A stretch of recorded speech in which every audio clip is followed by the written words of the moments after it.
Did you know that the president of the Latter-day Saints uh, brought slavery to Utah? Yeah, Brigham Young. He wasn't just the president of the Latter-day Saints, he was also the first governor of the Utah Territory.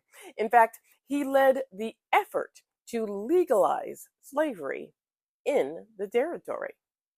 He and the rest of the Mormons arrived in Utah in 1847 with African slaves, which was the first time African slavery was in the area.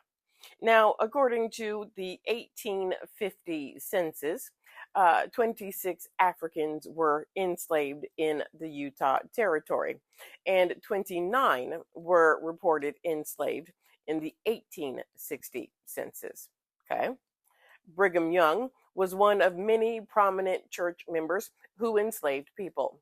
He bought and sold and gave enslaved people to the church as a tithe.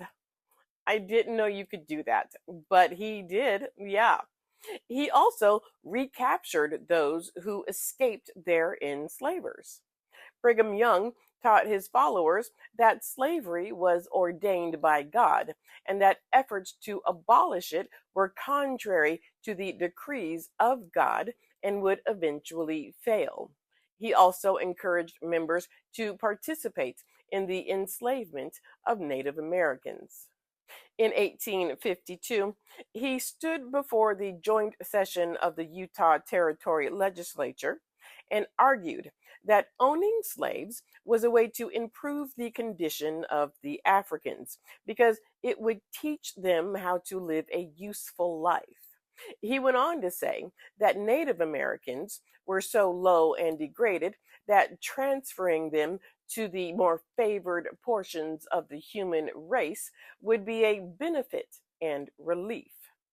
After his speech, the legislature passed the Act in Relation to Manual Service, which was later changed to Act in Relation to Service.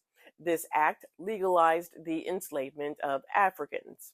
They also passed Act for the Relief of Indian Slaves and Prisoners, which legalized the enslavement of Native Americans, mainly prisoners, women, and children.